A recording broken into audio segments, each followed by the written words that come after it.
Hello बच्चों, how are you?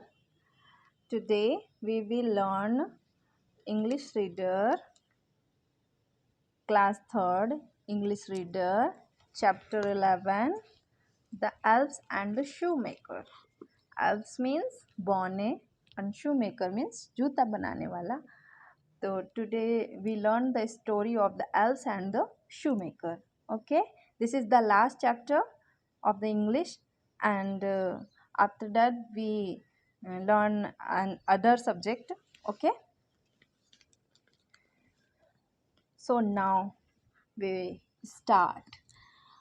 Once upon a time, एक समय की बात है, एक शू maker lived with his wife. एक शू मेकर अपनी वाइफ के साथ रहता था. बिहाइंड हिज वर्कशॉप, अपनी वर्कशॉप के पीछे एक शू मेकर अपनी वाइफ के साथ में रहता था. The shoe maker was a good man. जो शू मेकर था वो बहुत ही अच्छा आदमी था. And he worked hard. वो बहुत ही परिश्रम से, बहुत ही मेहनत से काम करता था. But he was very poor. लेकिन वह बहुत ही गरीब था. He did not have enough leather to make shoes. उसके पास पर्याप्त मात्रा में लेदर नहीं थे जूते बनाने के लिए. But if he did not make shoes, लेकिन अगर वह जूते नहीं बनाता तो he and his wife would not have any food to eat. तो उसके और उसकी वाइफ के पास में भोजन नहीं होंगे. क्या कहते हैं, खाने के लिए उसके और उसकी वाइफ के पास भोजन ही नहीं मिलेगा. He had only enough leather to make one pair of shoes. उनके पास सिर्फ एक ही जोड़ी जूते बनाने के लिए क्या कहते हैं लेदर था. He cut the leather and then left it on the work bench. और उसने लेदर को काटा और उसे वर्क बेंच पर छोड़ दिया. The shoe maker was very tired. जो शू मेकर था वो बहुत ही थक चुका था. So he thought of making shoes in the morning. तो उसने सोचा कि चलो कल सुबह शूज़ बना लेंगे. He said to his wife. उसने अपनी वाइफ से कहा, I shall make the shoes tomorrow. मैं सुबह शूज़ बनाऊँगा, मतलब कल शूज़ बनाऊँगा. द नेक्स्ट मॉर्निंग, अगली सुबह, ही फाउंड. उसने देखा कि a pair of nicely finished shoes on his work bench. अच्छे से फिनिश किया हुआ शूज़, अच्छे से पूरी तरह से अच्छे से बना हुआ शूज़ उसकी वर्क बेंच पे रखा हुआ है.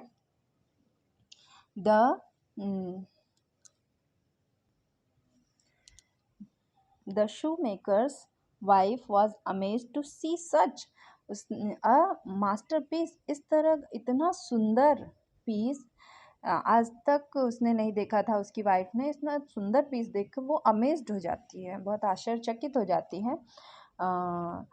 I have never seen such a well finished pair of shoes. वो इतना सरप्राइज्ड हो जाती है कि वो कहती है कि मैंने आज तक इस तरह से वेल फिनिश्ड शूज़ कभी भी नहीं देखा. Said the shoe makers wife. Shoe maker की वाइफ बोलती है.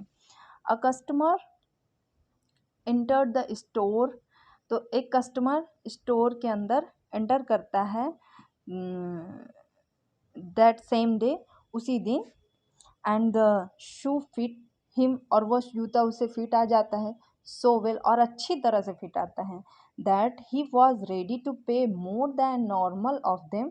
तो वह नॉर्मल पैसे से भी ज़्यादा उस जूते के लिए उन लोगों को पैसे देने के लिए रेडी हो जाता है. The struggling shoe maker. जो शू मेकर था वो स्ट्रगलिंग शू मेकर में संघर्ष करता हुआ शू मेकर, मतलब बहुत ही परेशान जो शू मेकर था. Purchased enough leather to produce 2 additional pairs with the money. उन पैसों से 2 और जोड़ी जूते वो बनाता है, और उन पैसों से और ज़्यादा लेदर खरीदता है, उनसे 2 जोड़ी जूते और बनाता है. He started in the evening early tonight. और क्या कहते हैं, वो शाम को जल्दी, मतलब शाम को शुरू करता था और रात को जल्दी अपने काम फिनिश कर देता था. So that he could finish the task. मतलब कि वो जल्द ही रात में अपने टास्क को फिनिश कर सके, इसलिए वो शाम को ही अपने काम शुरू कर देता था. And start the next day. और उसके बाद फिर दूसरे दिन फिर से अपना काम शुरू करता था।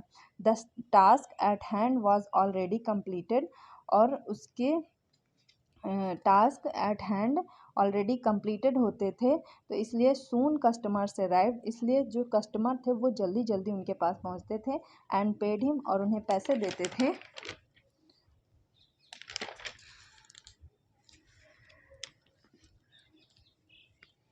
हैंडसमली फॉर हिज शूज़, और मतलब कि उनके जो शूज़ थे, मतलब उसकी शूज़ की खूबसूरती की वजह से वो लोग मतलब अलाउइंग हिम परचेज, मतलब उसके शूज़ की खूबसूरती देखकर लोगों ने उन्हें 4 जोड़ी जूते के लिए to purchase enough leather to make 4 additional pairs, 4 और भी ज़्यादा पेयर्स ऑफ शूज़ के उन्होंने अलाउ किए उनके कस्टमर ने। He stopped working again overnight, and तो वह जब मतलब ज़्यादा रात्रि हो जाती है तो फिर से वो अपने काम बंद कर देता है। And discovered it was completed in the morning, तो वो देखता है कि उसके सारे जूते सुबह सुबह कंप्लीट हो जाते हैं एज बिफोर, पहले की तरह। So it went on for some time, तो यह कुछ दिनों तक चलता रहता है। What was got ready in the evening was always done by day work, तो यह क्या कहते हैं, ये सारी चीज़ें मतलब ये सब चीज़ें अपने आप से तैयार हो जाती हैं इन द इवनिंग, शाम को। What was got ready in the evening, जो जो चीज़ें मतलब शाम को नहीं हुई रहती हैं कंप्लीट, तो वो हमेशा सुबह सुबह कंप्लीट हुई रहती हैं। And the shoe maker soon become thriving and well of, तो इस तरह से शू मेकर जल्दी से संपन्न और धनी बन जाता है। वन इवनिंग, एक शाम को, ड्यूरिंग क्रिसमस टाइम, क्रिसमस के टाइम पर, the shoemaker and his wife, shoe maker और उसकी पत्नी ने वर कन्वर्जिंग ओवर द फायर, तो वो लोग बात कर रहे थे आग के सामने, जलती हुई आग के सामने वो लोग बात कर रहे थे। क्रिसमस के टाइम पे ठंड रहती है तो आग जलाकर बैठे रहे होंगे, बात कर रहे होंगे। ही टोल्ड हिज वाइफ, उसने अपनी वाइफ से कहा, I should like to sit up and watch tonight, तो हमें बैठना चाहिए और हमें देखना चाहिए आज रात को।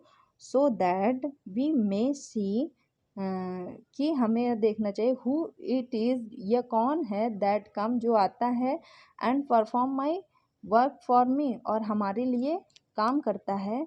द वाइफ फेल्ट, तो वाइफ फेल्ट करती है, it was a good idea, wife बोलती है कि हाँ ये तो बहुत ही अच्छा आइडिया है। सो दे लीट अ कैंडल, उन लोगों ने एक कैंडल जलाई। Crept into a rooms corner, और रूम के कोने में क्रिप्ट कर दिया उसको, मतलब ऐसे रेंग के रख दिया। And crouch behind a curtain to observe what would happen, और वो लोग पर्दे के पीछे छुप जाते हैं और देखते हैं कि अब देखते हैं क्या होता है। As soon as it was midnight, और जैसे ही आधी रात होती है, देयर कम 2 लिटिल एल्व्स, तो वहाँ पर 2 छोटे छोटे बौने आते हैं। And they sat upon the shoemaker's bench, और वो शू मेकर के बेंच पर बैठ जाते हैं। Took up all the work, और वो सारे काम लेते हैं। दैट वाज कट आउट, जो काम कटा हुआ मतलब रखा रहता है इनकम्प्लीटेड, उसको लेते हैं। एंड बिगैन टू प्लाई, और उसको सबको सारे जो कटे हुए रहते हैं, उन सारी चीज़ों को वो लोग काम में लेते हैं और अपने छोटे छोटे हाथों से स्टिचिंग, रैपिंग एंड टैपिंग करते हैं। और at such a rate that the shoe maker was dilated, तो इन सारी चीज़ों को देखकर तो शू मेकर क्या होता है, बहुत ही आनंदित हो जाता है। And could not take his eyes off them, वो अपनी आंखों पर विश्वास ही नहीं करता है। When the shoes were ready, तो जब सारे शूज़ रेडी हो गए थे, they kept them neatly the shoemaker's bench, और वर्क बेंच, तो वो लोग बहुत ही अच्छे से नीटली मतलब सब कुछ साफ वाफ करके और वर्क मतलब शू मेकर के वर्क बेंच पर रख देते हैं। And then they bustle away as quickly as lightning, वो लोग तुरंत वहाँ से गायब हो जाते हैं। एज क्विकली एज लाइट मतलब जितना जल्दी जैसे लाइट जलती बुझती है उसी तरीके से वो लोग वहाँ से गायब हो जाते हैं।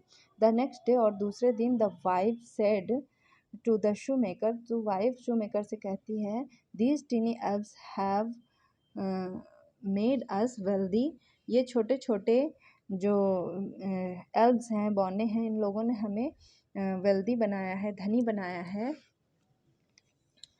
And we need to be thankful to them, तो हमें उन्हें धन्यवाद करना चाहिए। And do them a nice turn if we can, तो हमें उनके लिए कुछ करना चाहिए। विच वी डिड, जो हम कर सकते हैं। विच शी डिड, जो वो कर सकती है, हमें वो उनके लिए करना चाहिए। Since they have nothing on their back to protect against the cold, तो वो लोग सोचते हैं कि उनके पास अपने आप को प्रोटेक्ट करने के लिए ठंड से कुछ भी नहीं था। I feel awful seeing them rush around in such an unpleasant manner, तो इस तरह मुझे देखकर उन्हें बहुत ही अजीब सा फील हुआ था। आई विल टेल यू, मैं आपसे कहती हूँ, you make each of them a small pair of shoes, आप उन सभी के लिए एक एक छोटे छोटे पेयर ऑफ शूज़ बनाइए।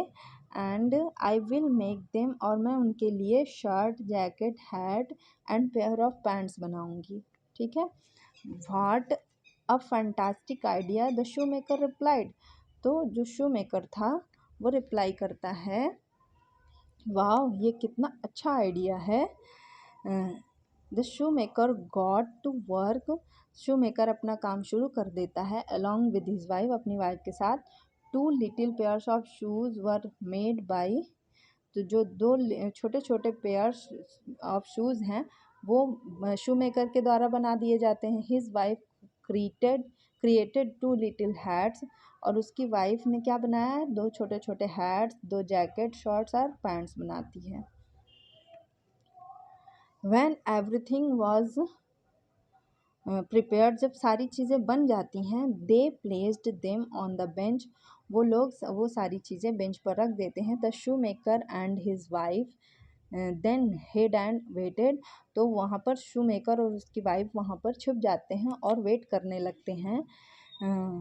The workshop door correct open around the 12 o'clock, around 12 o'clock पर जो वर्कशॉप का डोर होता है वो चर चर की आवाज़ उसमें से आने लगती है। When the two elves entered, जब दोनों बौने एंटर करते हैं, they climbed up on the work bench, वो लोग वर्क बेंच पर चढ़ जाते हैं। The elves found small clothing and shoes on the bench, तो जो एल्व्स होते हैं, जो बौने होते हैं, उन लोगों को छोटी छोटी क्लोथिंग और मतलब क्लॉथ्स मतलब कपड़े और शूज़ उसमें बेंच पर मिल जाते हैं। In the place of the leather pieces की जगह पर ये छोटे छोटे कपड़े और शूज़ मिलते हैं। They put on their new garments, और वो लोग अपने नए नए कपड़े पहनते हैं राइट अवे अच्छी तरह से।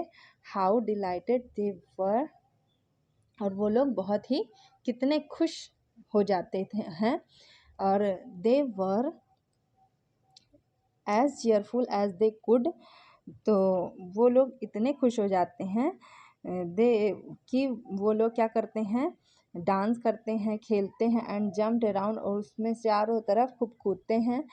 The shoemaker and his wife never सा देम अगेन, और उसके बाद से द शू मेकर और उसकी वाइफ ने उन लोगों को कभी नहीं देखा। But everything went well with them, लेकिन सारी चीज़ें उनके साथ बहुत ही अच्छे से हो रही थी।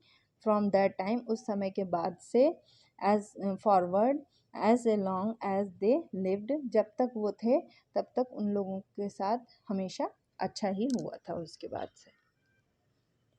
Okay, bye bye, this chapter is completed.